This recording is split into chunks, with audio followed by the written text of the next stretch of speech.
Dengan bunyi klik yang tajam, area jembatan pelangi Qian berubah menjadi titik cahaya di seluruh langit dan jatuh seperti hujan. Tian Qingyang mundur ke area hijau dengan cara yang sangat malu, jika dia terlambat satu langkah, dia akan jatuh. Jembatan pelangi rusak. Qin Yun membuka mulutnya lebar-lebar dan bergumam. Ketika Kaisar Qin Sang melihat pemandangan ini, dia tertawa begitu keras hingga hampir menangis. Ekspresi Perdana Menteri Lu berubah lagi, dan dia tidak tahu harus berkata apa. Tian Qingyang dan yang lainnya melihat ke jembatan rusak di depan mereka, benar-benar tercengang. Ini tidak akan membiarkan orang lain lewat. Apa ini, Lu Fan, kamu benar-benar menghancurkan Hong Qiao, kejahatan apa yang pantas kamu terima? Ini tidak adil, dia merusak jembatan, bagaimana orang lain bisa menyeberang? Jeritan terdengar, dan Lu Fan tiba-tiba menjadi sasaran kritik publik. Lu Fan berdiri di area biru, merasakan hawa dingin yang menusuk tulang perlahan menelan tubuhnya, dan segera memadatkan gangki ke kakinya untuk mencegah masuknya udara dingin. Dia mengangkat kepalanya dan menatap Kaisar Qin Sang di depannya. Teriakan Tian Qingyang dan lainnya tidak masuk hitungan. Hanya satu kalimat dari Kaisar Qin Sang yang dapat menentukan apakah dia bersalah atau tidak. Lu Fan diam-diam mengutuk menara istana Jiulongxuan beberapa kali. Tentu saja, pecahnya Hong Qiao pasti ada hubungannya dengan dia mengambil monster Tianfeng. Sial! Lao Jiu hanya tahu cara menjadikan monster 5 elemen menjadi monster pelindung menaranya, tapi dia tidak tahu kalau ini akan mengacaukannya. Semua pejabat memandang Kaisar Qin Sang. Setelah sekian lama, Kaisar Qin Sang berhenti tertawa dan berkata jalur Hong Qiao hari ini berakhir di sini. Siapapun yang telah melewati 100 langkah akan dihitung lulus, dan sisanya akan tersingkir.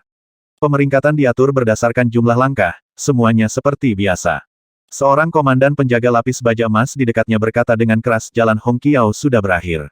Tutup. Saat pemimpin penjaga lapis baja emas berteriak, cahaya dari fosil bulu di bawah menyatu.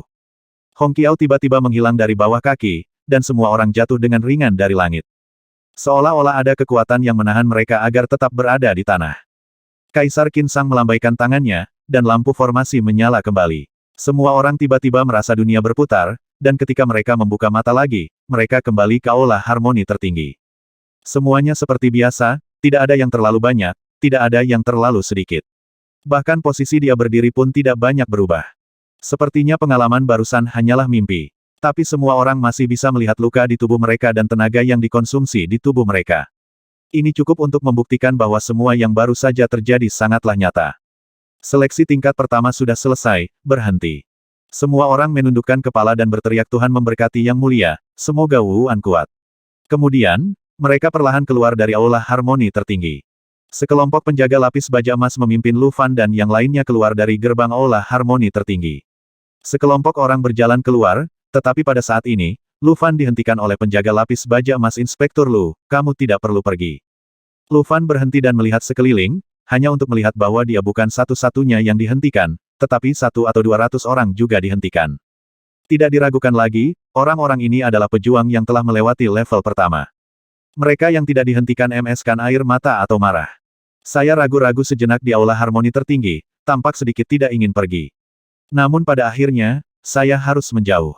Inspeksi Lu, silakan pergi ke Balai Senwu. Sekelompok penjaga lapis baja emas memimpin lebih dari 100 orang menuju sisi kiri aula harmoni tertinggi. Lu Fan pernah mendengar tentang Istana Senwu, itu adalah tempat kota kekaisaran menghibur yang berkuasa. Dikatakan bahwa mereka yang dapat tinggal di Istana Senwu selama 1 malam adalah mereka yang telah memberikan kontribusi besar bagi kerajaan Wuan, atau mereka yang berkuasa di atas Wuzun. Bisa tinggal di sana adalah simbol status, dan bisa dijadikan kebanggaan jika ada yang membicarakannya. Ketika mereka mendengar bahwa mereka akan pergi ke Istana Senwu, bahkan mata Tian Qingyang dan yang lainnya berbinar. Semua orang segera mengikuti Jin Jiawei menuju Istana Senwu. Saat ini, di dalam aula harmoni tertinggi, Kaisar Qin Sang kembali ke tubuh emasnya yang besar. Dengan keagungan tertinggi dan suara gemuruh, dia berkata teman-teman terkasih, apa pendapat Anda tentang jalur Hong Qiao hari ini? Seorang jenderal militer segera berdiri dan berkata hari ini di celah Hong Qiao, 100 atau 200 orang menerobos 100 anak tangga, yang menunjukkan bahwa Wuan kita menjadi semakin makmur dan orang-orang berbakat bermunculan. Di antara mereka, Donghua Zhu Lu Fan, Tianjia Tianxingyang, dan bahkan Zona Qingyang, ini sangat jarang terjadi pada pilihan sebelumnya. Jika bukan karena jembatan Hong yang tiba-tiba putus, saya pikir mereka berdua bisa terus menerobos. Mungkin mereka bisa mencapai zona ungu dan pecahkan rekor Sui Zhenran. Pegawai negeri lain berjalan keluar dan berkata dengan lantang kerusakan Hong Qiao hari ini semua disebabkan oleh Lu Fan.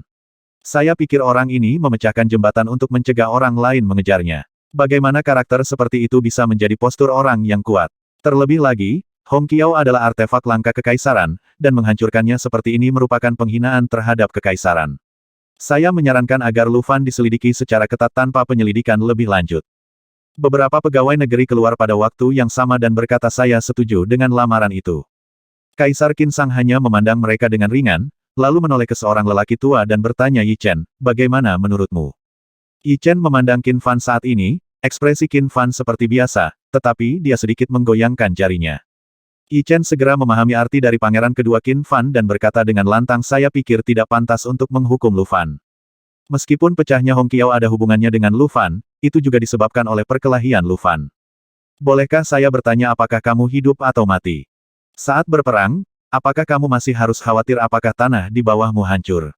Terlebih lagi, pemilihan bakat untuk kekaisaran adalah masalah besar dan fondasi negara, jadi itu harus dilakukan dengan hati-hati. Lu Fan memenangkan putaran pertama kali ini, semua orang dapat melihatnya. Jika karena apa pendapat dunia tentang menghukumnya karena masalah ini? Orang-orang di dunia menertawakan saya karena menjadi Wuan yang bermartabat. Saya bahkan khawatir tentang Hong Qiao. Kaisar Qin Sang terkekeh 2 kali, lalu menoleh ke arah Perdana Menteri Lu dan berkata, Perdana Menteri Lu, bagaimana menurut Anda? Perdana Menteri Lu melangkah maju dan berkata sambil tersenyum jembatan Hong dapat diperbaiki. Ini hanya masalah meminta bantuan dari Raja Bela Diri Alam Yin Yang atau Yang Mulia Alam Qiankun. Ini masalah sepele, bukan masalah besar. Ya ampun tuanku, tidak perlu marah atas masalah ini. Perkataan Perdana Menteri Lu membuat Kaisar Qin Sang tertawa tanpa henti. Pangeran Qin Yun membuka mulutnya, seolah ingin mengatakan sesuatu. Namun ia mendengarkan tawa Kaisar Qin Sang dan memandang Yi Chen dan Perdana Menteri Lu, namun pada akhirnya ia tetap tidak berdiri. Pejamkan mata Anda sedikit dan berpura-puralah Anda tidak terlihat dan tidak waras. Qin Fan menundukkan kepalanya, seolah-olah dia sedang tidur, bagaimanapun, dia terlihat seperti ini setiap kali dia pergi ke pengadilan, dan orang lain tidak akan mengatakan apa-apa. Kaisar Qin Sang tersenyum dan berkata kalau begitu, posting daftar kekaisaran, umumkan hasil seleksi putaran pertama, dan mundur dari pengadilan. Semua orang berteriak keras yang mulia suci. Sosok Kaisar Qin Sang menghilang dari tempat duduknya dalam sekejap. Qin Yun dengan cepat melangkah maju, meraih tangan Perdana Menteri Lu dan berkata, Perdana Menteri Lu, bisakah Anda memberi saya waktu sebentar untuk berbicara? Perdana Menteri Lu tersenyum dan berkata siapa yang berani tidak mematuhi perintah Yang Mulia Putra Mahkota. Silakan lakukan itu. Keduanya berjalan ke samping, dan Qin Yun menghela nafas dan berkata Perdana Menteri Lu, Anda mengenal saya secara pribadi. Itu hanyalah temperamen yang buruk. Kemudian Lu Fan menyinggung saya, dan saya hanya ingin menghabisinya. Tapi sekarang, saya tiba-tiba menemukan bahwa ayahku sepertinya sangat mengaguminya. Katakan padaku, apa yang harus aku lakukan? Perdana Menteri Lu mengangkat kepalanya dan melirik ke arah Qin Yun, lalu terkekeh dan berkata, Yang Mulia Putra Mahkota sudah punya rencana, bukan? Mengapa bertanya pada Menteri Lama? Yang Mulia, Menteri Lama pensiun. Setelah berbicara, Perdana Menteri Lu segera pergi. Qin Yun berhenti, menatap punggung Perdana Menteri Lu dan berkata rubah tua, Anda sudah menebaknya.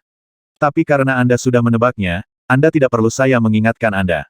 Sebaiknya Anda masuk akal dan jangan pergi melawanku. Dengan jentikan lengan bajunya dan suara dingin, Qin Yun melangkah pergi. Lepaskan daftarnya. Gerbang menuju pusat kota terbuka dengan keras. Sinar cahaya keluar dari tembok bagian dalam kota. Terbang langsung ke langit. Cahayanya menyilaukan. Lebih tinggi dan lebih tinggi. Cahayanya menjadi semakin menyilaukan. Lebih cerah dan lebih cerah. Segera, tidak peduli di dalam kota. Pusat kota. Fucheng. Kota luar. Semua orang melihat seberkas cahaya naik ke langit. Banyak orang. Mereka semua memandang ke arah cahaya ini. Daftarnya telah dirilis. Daftarnya telah dirilis. Cahaya kekaisaran telah dirilis. Lihatlah cahaya itu. Hasil putaran pertama akan segera keluar. Anak-anak dari 10 keluarga teratas saya harus menjadi yang teratas.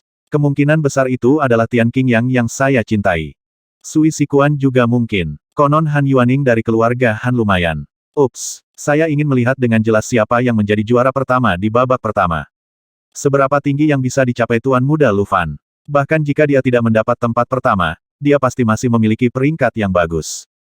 Beli dan tinggalkan. Beli dan tinggalkan. Kesempatan terakhir. Pembaruan pertama. Cepat pasang taruhanmu. Siapapun yang datang lebih dulu. Bayar 10 untuk 1. Kamu memiliki kesempatan terakhir. Titik. Seluruh ibu kota. Banyak orang turun ke jalan. Lihatlah ke langit.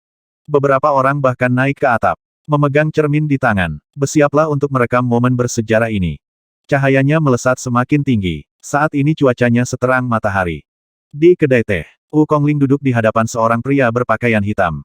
Pria berbaju hitam menyesap teh dan berkata tidak diragukan lagi itu adalah Tian Qingyang. Di antara generasi muda di Wuan, dialah yang paling berbakat.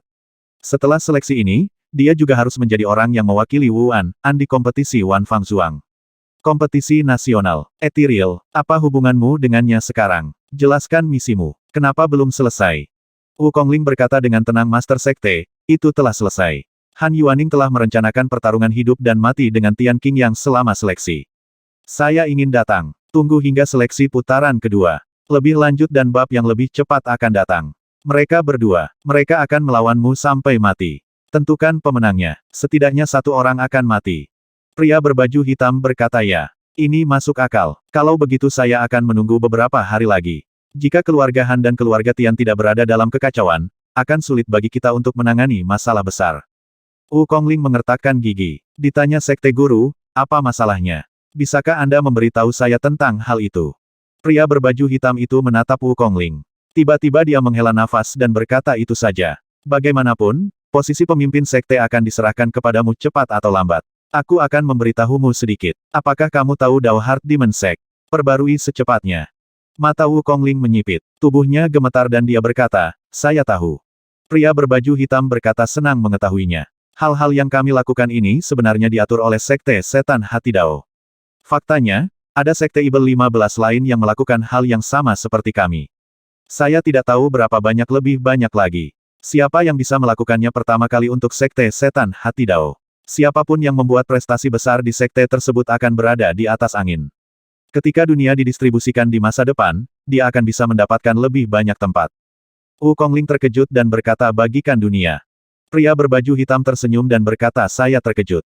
Jangan terlalu terkejut. Bukankah menurut Anda sudah waktunya bagi pembudidaya Ibel 15 untuk menguasai dunia? Wukongling berkata dengan heran bagaimana cara menyatukan. Bagaimana seorang pembudidaya Ibel 15 bisa melawan dunia? Pria berbaju hitam tersenyum dan berkata itu tidak mungkin sebelumnya. Tapi itu mungkin sekarang. Saya mendapatkannya melalui saluran rahasia. Sekte Setan Hati Dao telah memperoleh hal paling penting untuk hegemoni dunia. Setan Surgawi. Pria berbaju hitam belum selesai berbicara. Tiba-tiba terjadi ledakan keras di langit. Wukongling terkejut sampai terguncang lagi. Sudah keluar. Diperbarui sesegera mungkin. Semua orang berteriak keras. Pria berbaju hitam juga berdiri. Pergi ke ambang jendela. Lihat keluar. Hanya seluruh langit yang terlihat. Font besar menyala. Itulah daftar orang yang lolos babak pertama. Jumlah langkah yang diambil setiap orang juga ditandai di bagian belakang. Kata-kata ini, masing-masing berukuran sangat besar. Setelah meledak, ini seperti tertanam di langit. Atas, nama depan, mulai terlihat, perbarui sesegera mungkin. Kata besar Lu Fan, membuat banyak orang berteriak kaget. Itu Lu Fan, pendekar pedang Donghua Lu Fan yang memenangkan ronde pertama. Ya Tuhan, Lu Fan, pendekar pedang Donghua, mengalahkan yang lain. Dia menempati posisi pertama. Uangku, ya Tuhan, uangku, Lu Fan, kenapa kamu mendapat tempat pertama? Titik titik titik titik titik titik. Seruan, ratapan, mendesah. Telepon itu terus berdering. Banyak orang menunjuk ke karakter besar di langit. Ada banyak diskusi. Wukongling mendengar kata Lu Fan. Dia pun segera keluar. Lihatlah ke langit. Ini benar-benar Lu Fan. Menari di bawah tabir halus. Semua tersenyum. Pria berbaju hitam mengelus jenggotnya. Dia bergumam Lu Fan ini cukup menarik. Para pahlawan dari 10 keluarga besar semuanya telah ditekan olehnya. Kongling, saya ingat Anda mengenal orang ini. Wukongling berkata dengan tenang ya. Saya kenal dia. Pria berbaju hitam itu tiba-tiba tersenyum. Berkata bagus sekali. Sangat bagus. Keluarga Han. Han Wushuang memandang ke langit di kejauhan. Dia tersenyum dan berkata, ya ampun. Anak Lu Fan ini menjadi semakin baik. Dia bahkan mendapat tempat pertama. Di samping, Han Jun menunjuk ke tempat ketiga dan berkata anak ini Han Yuaning juga mendapat tempat ketiga. Lumayan, lumayan. Dia mengalahkan keluarga Sui dan yang lainnya. Itu membawa kehormatan bagi keluarga. Han Wushuang tersenyum dan berkata ini bukan keterampilan. Jika Anda memiliki kemampuan untuk mengalahkan Tian Qingyang seperti Lu Fan, maka itu sudah cukup. Han Jun terkekeh dan berkata saya pikir kita bisa memanggil Lu Fan kembali untuk minum. Sekarang akan sulit bagi yang mulia untuk menyentuhnya. Han Wushuang tertawa dan berkata oke. Panggil Han Xiong. Biarkan dia pergi. Anak ini Lu Fan punya kemampuan. Surga. Dewa tua Tianyazi menggoyangkan kipasnya dengan nyaman. Lu Fan mengalahkan Tian Qingyang. Aku tidak menyangka ini. Sepertinya aku harus bersembunyi sebentar. Murid-muridku mengalahkan calon penerus keluarga. Kepala keluarga pasti sudah berbicara denganku. Itu waktunya bersembunyi. Setelah Tianyazi selesai berbicara, dia mengambil anggur di sebelahnya dan menyesapnya lama-lama. Bersihkan mulut Anda setelah minum. Lalu dia berkata, tapi kenapa aku senang sekali. Hehe. Gang tua. Di sebuah kedai minuman. Bos gendut itu berdiri di depan pintu. Minuman di satu tangan. Segenggam kacang di masing-masing tangan. Dia tersenyum dan berkata, Liu tua. Nyonya Yang. Hantu tua Suanyuan. Datang dan lihat. Tuan Lu memenangkan tempat pertama di babak pertama. Liu tua mengelus janggutnya dan berkata, itu suatu keharusan. Saya tertarik dengan peserta magang. Bukankah dia hebat? Saya yakin. Dia akan memenangkan ketiga putaran seleksi. Nyonya Yang tersenyum dan berkata, segelnya akan segera dibuka. Tuan Lu akan segera mengingat ketiga teknik kita. Coba tebak teknik mana yang akan dia pilih. Hantu tua Suanyuan berkata dengan tenang, tidak masalah yang mana yang Anda pilih. Dia bisa melatih ketiganya. Kuncinya adalah berlatih dengan baik dan penuh semangat. Di kompetisi putaran ketiga, saya akan melihatnya. Mungkin, keterampilan pedangku. Dia bisa menggunakannya. Liu tua tersenyum dan berkata, anak ini memiliki pemahaman yang baik. Saya mungkin dapat mempelajari dasar-dasar keterampilan saya. Saya ingin pergi dan melihat-lihat. Nyonya Yang berkata, kalian semua pergi. Kalau begitu saya tidak bisa pergi. Dong gendut. Apakah kalian akan pergi? Bos gendut itu tersenyum dan berkata, saya tidak akan pergi. Saya masih harus menjaga toko. Aula Senwu, wangi bunganya harum. Bagi yang belum pernah ke kuil Senwu, sulit membayangkan betapa indahnya kuil ini. Pemandangan alam tersembunyi di dalamnya, dan terdapat berbagai macam paviliun dan paviliun. Ini lebih elegan daripada Bafang Xiangyuan tempat Lu Fan pernah tinggal. Terdapat ratusan ruangan samping di halaman belakang istana, yang mampu menampung seluruh prajurit terpilih kali ini. Setiap orang mempunyai rumah dan pekarangan. Terdapat paviliun, paviliun air, dan taman penuh bunga di halamannya. Tidak ada kekurangan penjaga dan pembantu. Belum lagi para penjaga lapis baja emas dapat mengetahui tingkat kultivasi mereka dari baju besi mereka. Dan semua pelayan yang bisa masuk istana dipilih dengan cermat. Terlepas dari penampilan atau sosoknya, semuanya adalah yang terbaik. Etiketnya bahkan lebih bijaksana, dan sama sekali tidak ada kesalahan yang ditemukan. Yang lebih sulit lagi adalah semua pelayan di istana adalah perawan. Jika tidak, kemungkinan setidaknya dia akan diusir dari istana, atau paling buruk dia akan dihukum. Oleh karena itu, ketika mereka pertama kali memasuki istana Senwu, banyak prajurit mulai mengaum kegirangan. Bagi banyak orang, bisa menikah dengan dayang istana di kampung halaman merupakan anugerah yang dipupuk oleh nenek moyang mereka. Membawanya pulang juga merupakan hal yang sangat terhormat. Pelayan istana bisa menikah dengan prajurit seperti mereka. Sebagai pahlawan kekaisaran, mereka hanya membutuhkan izin Yang Mulia untuk membawa pulang pembantunya. Dan Yang Mulia selalu sangat toleran terhadap hal semacam ini. Pada dasarnya, selama kedua orang itu saling mencintai, maka akan disetujui. Ini bukanlah sesuatu yang terjadi sekali atau dua kali. Konon pernah ada seorang pendeta negara datang ke Beijing untuk memberikan hadiah ulang tahun, dan dia membawa seorang pejuang muda untuk melindunginya. Akibatnya, saat pesta ulang tahun, penjaga tersebut berhubungan dengan pelayan istana dan tertangkap basah. Alhasil, Yang Mulia tak hanya tidak menyalahkan penggembala negara, melainkan malah tertawa dan langsung menyetujui pernikahan pelayan istana dengan pengawalnya. Beberapa tahun kemudian, penjaga itu bersyukur dan bekerja keras untuk menjadi penggembala negara. Ketika dia datang ke Beijing lagi, Yang Mulia mengenalinya, dan setelah menanyainya, dia langsung menghadiahinya 10 pelayan lagi. Kejadian ini sempat menjadi legenda. Coba pikirkan, Yang Mulia begitu murah hati melindungi seorang pendeta negara. Jadi bagaimana mereka bisa pelit terhadap masa depan kerajaan mereka? Oleh karena itu, banyak orang mulai berhubungan dengan pelayan istana begitu mereka memasuki istana Senwu.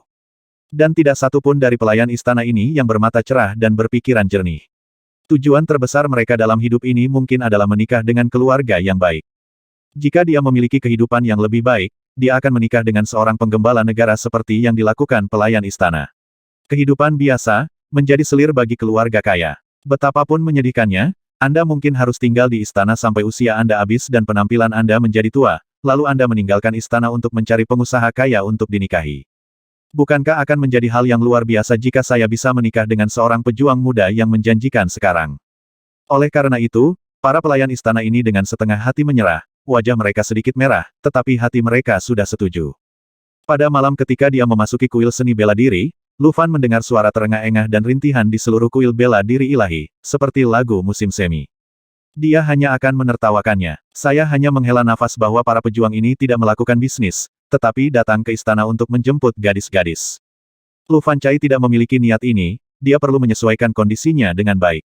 Meski belum diketahui kapan seleksi putaran kedua akan dimulai, namun agaknya tidak bisa ditunda lama-lama, paling banter mereka akan diberi istirahat beberapa hari. Semua pelayan yang ingin melayaninya diusir oleh Lu Fan, sejujurnya, melihat air mata di mata para pelayan ini ketika mereka pergi, Lu Fan benar-benar tidak tahan. Tapi hanya itu yang bisa dia lakukan, yang dia butuhkan saat ini hanyalah keheningan total. Dalam 2 hari terakhir, Lu Fan selalu merasa ada sesuatu yang keluar dari pikirannya. Jadi dia mengunci diri sepenuhnya di kamar tanpa melihat siapapun. Termasuk prajurit lain yang datang khusus untuk mencari persahabatan dengannya, Lu Fan juga tetap berada di balik pintu tertutup. Perilakunya membuat banyak pejuang tidak bahagia. Mereka semua dipilih dengan cara yang sama, agar terjalin persahabatan, sehingga semua orang bisa menjaganya di kemudian hari. Siapapun yang bisa sampai di sini adalah orang bodoh, dan lebih tahu pentingnya tetap bersama di dunia ini. Tapi Lu Fan selalu tampak terlalu menyendiri dan sombong ketika dia tidak bertemu siapapun. Untuk sementara waktu, banyak pejuang diam-diam membicarakan Lu Fan. Di sisi lain, Tian Qingyang sangat berbeda. Sejak hari pertama dia memasuki Aula Shenwu, dia mulai berteman, membangun hubungan, dan menjadi saudara. Hanya dalam beberapa hari, hampir semua dari 100 orang yang hadir telah berteman dengan Tian Qingyang.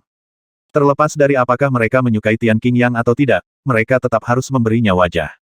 Selain itu, Tian Qingyang telah berperilaku sangat baik akhir-akhir ini, tidak sombong atau sombong. Sebaliknya, dia tampak sangat rendah hati dan sopan. Bahkan Sui Sikuan, yang merupakan anggota dari 10 keluarga teratas, tidak dapat menemukan kesalahan apapun padanya. Malam ini, Tian Qingyang berencana untuk menghibur semua prajurit di halaman rumahnya. Semua orang hadir, bahkan Han Yuaning dipanggil dengan enggan, tetapi Lu Fan masih tetap berada di balik pintu tertutup. Semuanya, tidak ada orang lain malam ini. Kita semua adalah pejuang Wuan, dan kita berpartisipasi dalam seleksi di tahun yang sama. Mulai sekarang, kita akan menjadi pejuang di daftar yang sama. Cheer! Tian Qingyang mengangkat gelasnya tinggi-tinggi, dan sekelompok orang bergema.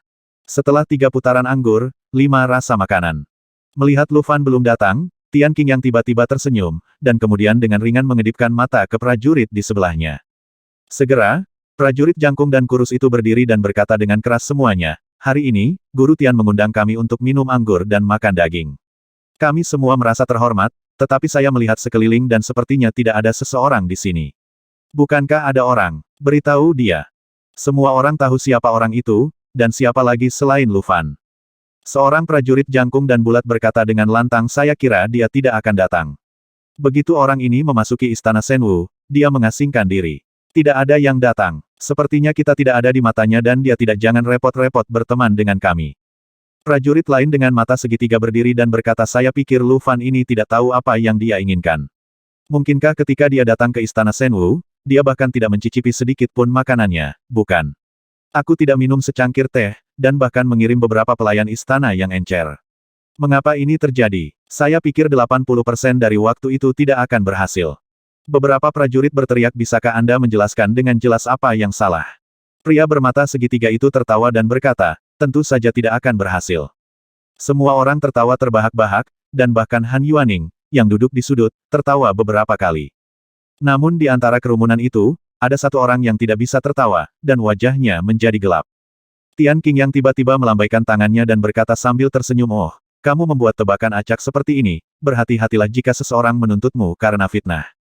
Siapakah Tuan Lu Fan? Dia adalah pendekar pedang agung dari Donghua. Dia memecahkan Hong Qiao di babak pertama dan memenangkan tempat pertama. Dia sangat hebat sehingga dia tidak menganggap serius saya atau Anda semua. Ketika dia mendapat tempat pertama di babak kedua dan ketiga, pada saat itu, kita bahkan tidak akan layak membawa sepatunya. Mata segitiga membanting cangkir batu giok di tangannya ke tanah dan berkata, "Aku tidak akan pernah membiarkan Lu Fan memenangkan tempat pertama lagi.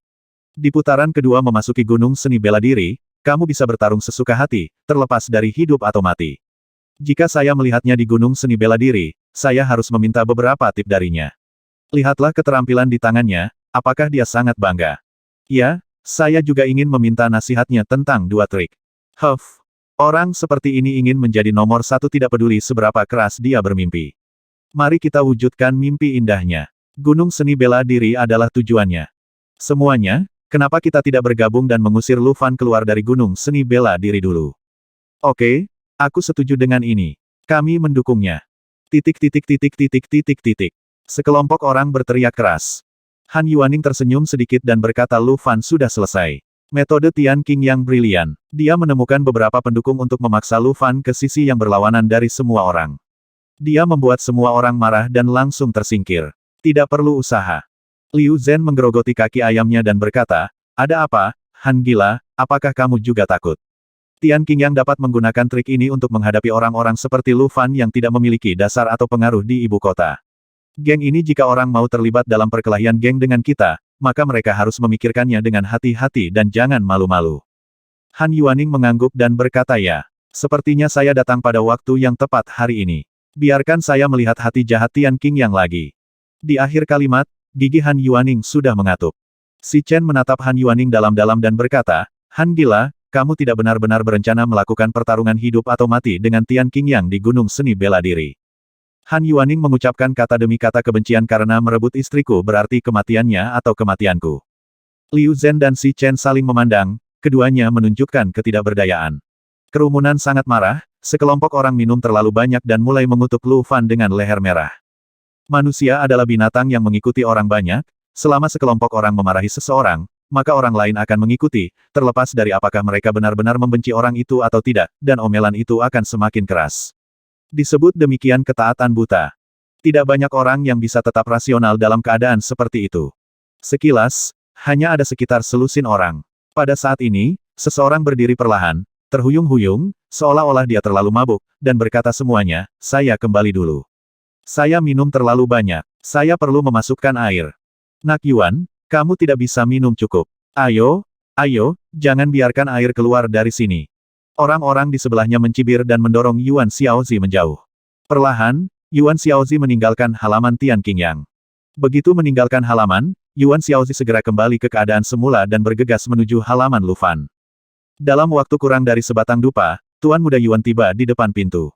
Dua penjaga lapis baja emas menghentikan Tuan Muda Yuan dan berkata, maaf, Tuan Muda ini, Tuan Muda Lu sedang mengasingkan diri.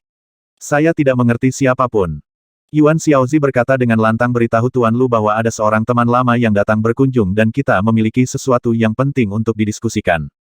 Kedua penjaga lapis baja emas itu berpura-pura tidak mendengar sama sekali dan hanya berhenti di depan Yuan Xiaozi. Yuan Xiaozi berteriak dengan cemas Lu Fan, keluar.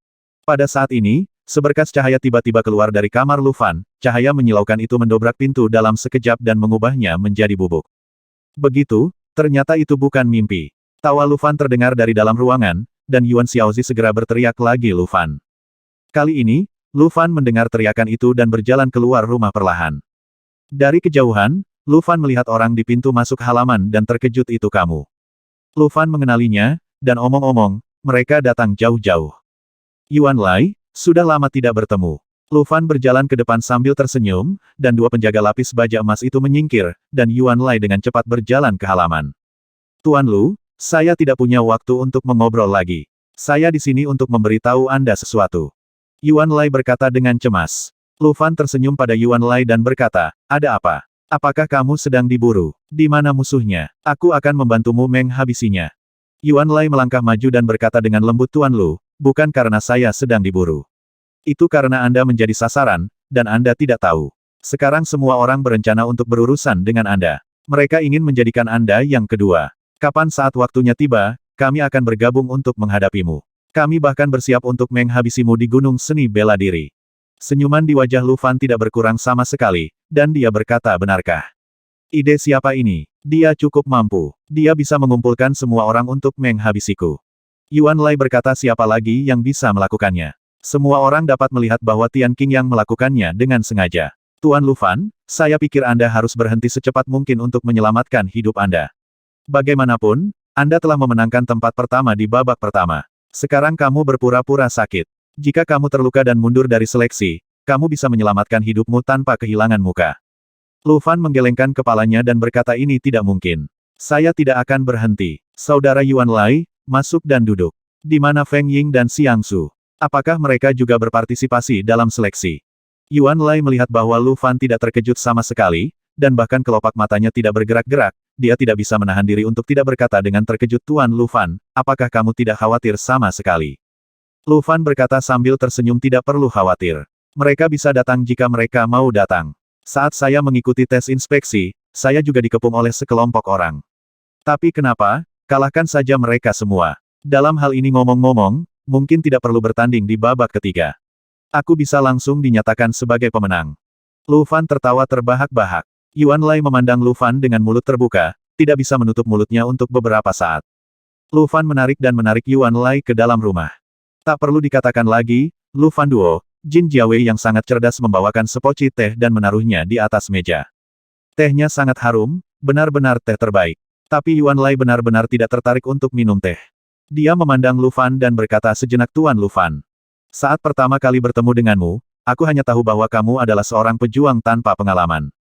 Ini adalah pertama kalinya bagimu untuk keluar. Tidak peduli berapa banyak ruang yang Anda miliki, Anda tidak dapat mengendarai apapun di luar angkasa. Dan setelah melewati sarang serangga, saya mengetahui bahwa Anda adalah pejuang yang kuat, sangat kuat, jauh lebih unggul dari pejuang biasa, dan saya ingin belajarlah darimu. Lalu ketika aku tiba di ibu kota, aku tahu kamu adalah master dalam peringkat nasional, pendekar pedang Donghua, dan panutan bagiku. Sekarang kamu bahkan lebih terkenal di ibu kota, dan kamu bahkan memenangkan penghargaan tempat pertama di babak pertama, menjadi objek kekagumanku. Aku benar-benar tidak ingin melihatmu gagal mencapai prestasimu. Mati di gunung seni bela diri. Lu Fan perlahan menuang secangkir teh untuk dirinya sendiri dan berkata, jangan khawatir, aku tidak akan mati. Yuan Lai berkata, apakah kamu begitu percaya diri? Lu Fan mengangguk dan berkata, ya, kamu begitu percaya diri. Apakah kamu puas dengan pertanyaan dan jawaban ini? Yuan Lai menghela nafas dan berkata, oke. Kalau begitu saya tidak akan mengatakan apa-apa lagi. Tuan Lu, Anda dan saya bisa dianggap teman setelah kita bertemu satu sama lain. Jika ada gunanya bagi saya, itu tidak masalah. Lu Fan berpikir sejenak dan berkata, benar. Saudara Yuan Lai, jika saatnya tiba, sebaiknya kamu menjauh dariku saat kamu pergi ke gunung seni bela diri, berpura-pura tidak mengenalku, atau bahkan menghabisi aku bersama mereka. Yuan Lai mengerutkan kening dan berkata, mengapa demikian? Lu Fan berkata, sepertinya kamu dan aku tidak berada di tim yang sama. Dengan cara ini, kamu akan aman. Yuan Lai berkata, tapi ini. Lu Fan mengangkat tangannya dan berkata, saudara Yuan Lai. Kamu, Feng Ying, dan Xiang Zhu adalah beberapa temanku di ibu kota. Aku benar-benar tidak ingin terjadi apa-apa padamu. Aku tidak takut sama sekali jika mereka mau untuk menghadapiku, karena aku punya kepercayaan diri, mereka tidak bisa menghabisiku. Tapi kalau kamu bilang begitu, kamu harus melindungi dirimu dengan bijak. Ini dianggap membantuku. Yuan Lai menatap mata Lu Fan, dan dia hanya melihat ketulusan dan tekad. Setelah sekian lama, Yuan Lai berkata sambil tersenyum, baiklah, saudara Lu Fan, kenapa kamu begitu baik? Kemampuanku untuk melewati babak pertama sudah mencapai batasnya. Di babak kedua, 80% akan tersingkir. Jika ada adalah kesempatan di masa depan, Anda harus memberi saya beberapa petunjuk. Anda bisa menunggu sampai saya kembali ke Yanzhou dan memamerkan kekuatan saya untuk sementara waktu. Lu Fan mengangguk dan berkata, pasti. Yuan Lai kemudian mengambil secangkir teh dan meminumnya dalam sekali teguk. Lalu, Yuan Lai berdiri dan mengucapkan selamat tinggal. Lu Fan mengirimnya ke pintu masuk rumah sakit. Setelah melihat Yuan Lai pergi, Lu Fan meletakkan tangannya di belakang punggungnya dan berkata sambil tersenyum, dia adalah teman baik. Berbalik, Lu Fan kembali, telapak tangannya bergerak sedikit, gangki mengalir di ujung jarinya, dia sepertinya sedang menguji semacam keterampilan, suatu keterampilan baru yang belum pernah dia latih sebelumnya. Titik. Di sini, Yuan Lai kembali ke halaman rumahnya. Sebelum masuk, Yuan Lai tiba-tiba merasakan ada yang tidak beres dan menoleh untuk melihat ke belakang. Melihat ke atas, tidak ada gerakan aneh, Yuan Lai bergumam, apakah ini ilusi? Mengapa saya merasa ada seseorang yang mengikuti saya? Oh, siapa yang membosankan jika mengikuti saya? Sambil menggelengkan kepalanya, Yuan Lai tertawa sendiri, berjalan ke halaman, dan disambut oleh seorang pelayan istana yang tersenyum cerah. Setelah sosok Yuan Lai benar-benar menghilang, seorang penjaga lapis baja emas segera pergi. Beberapa penjaga lapis baja emas yang menjaga pintu Yuan Lai sepertinya tidak melihat pria ini dan membiarkannya pergi. Rumah pangeran, di taman belakang. Pangeran Qin Yun sedang memancing lagi, bersenang-senang. Di belakang mereka, Ren Jiang dan yang lainnya berdiri satu demi satu, tetapi hanya sedikit dari mereka yang tersisa di antara 8 pahlawan asli. Seorang penjaga lapis baja emas berjalan dengan cepat dan berlutut di depan Yang Mulia. Yang Mulia, semuanya sudah siap. Tuan Tian telah menyetujui persyaratan kami dan telah mengerahkan semua prajurit secara menyeluruh untuk mencegat dan menghabisi Lu Fan di Gunung Seni Bela Diri. Bagus. Pangeran Qin Yun berkata dengan keras. Melambaikan tangannya, Ren Jiang segera melangkah maju dan mengeluarkan uang perak sebagai hadiah kepada penjaga lapis baja emas. Pangeran Qin Yun melanjutkan awasi Lu Fan. Jika dia memiliki perilaku aneh, segera laporkan kepada saya. Ingat, itu adalah perilaku aneh. Misalnya, jika dia ingin mundur, segera laporkan. Penjaga lapis baja emas menjawab dengan keras, dan kemudian melanjutkan seseorang memberitahu Lu Fan tentang berita hari ini, tetapi Lu Fan tampaknya tidak ingin mundur. Sebaliknya, dia sangat tertarik dan ingin bersaing dengan prajurit lain. Pangeran Qin Yun mengerutkan kening dan berkata, katakan padaku. Siapa yang memberitahuku? Orang menyebalkan apa yang terlalu banyak bicara? Penjaga lapis baja emas berkata dengan keras, Yang Mulia, ini adalah seorang pejuang bernama Yuan Lai. Pangeran Qin Yun berpikir sejenak dan berkata, Yuan Lai, aku mengingatnya. Dia pasti orang di Yanzhou yang menghabiskan banyak uang untuk membeli kuota. Aku dengan baik hati memberinya kuota. Dia tidak menghargainya, begitu banyak, tetapi malah bertarung dengan saya menentangnya. Pergi dan beritahu Sun Zi dan yang lainnya bahwa jika dia berada di jalur seni bela diri, kami akan menjatuhkannya dan menangani mereka bersama-sama. Setelah berbicara, tiang di tangan Pangeran Qin Yun sedikit bergetar. Qin Yun tiba-tiba mengangkat pancingnya, dan seekor ikan besar ditarik olehnya. Haha, aku mengambil umpannya. Ren Jiang dan orang lain di dekatnya memujinya berulang kali, Yang Mulia benar-benar ahli dalam memancing. Qin Yun tertawa dan mengulurkan tangan untuk menangkap ikan besar, tetapi pada saat ini, ikan besar itu tiba-tiba bergetar, melepaskan diri dari kailnya dan jatuh ke dalam danau. Qin Yun tertegun sejenak, dan kemudian mematahkan pancingnya. 5 hari berlalu, dan akhirnya muncul pemberitahuan bahwa putaran kedua akan segera dimulai. Datang ke aula harmoni tertinggi lagi, kali ini, semua orang penuh energi dan semangat tinggi, bersiap untuk memulai seleksi putaran kedua. Kali ini Lu Fan berdiri di barisan depan kerumunan, posisi yang paling mencolok. Mata kebanyakan orang tertuju padanya. Kaisar Qin Sang melambaikan tangannya kepada semua orang dan berkata, hari ini adalah seleksi tingkat kedua. Anda pasti sudah tahu apa itu tingkat kedua. Menembus Gunung Seni Bela Diri adalah aturan yang diikuti oleh para pejuang Wu sebuah kerajaan selama ribuan tahun. Tidak ada lagi yang perlu dikatakan. Singkatnya, mereka yang dapat tinggal di Gunung Seni Bela Diri selama 10 hari akan dianggap lulus ujian.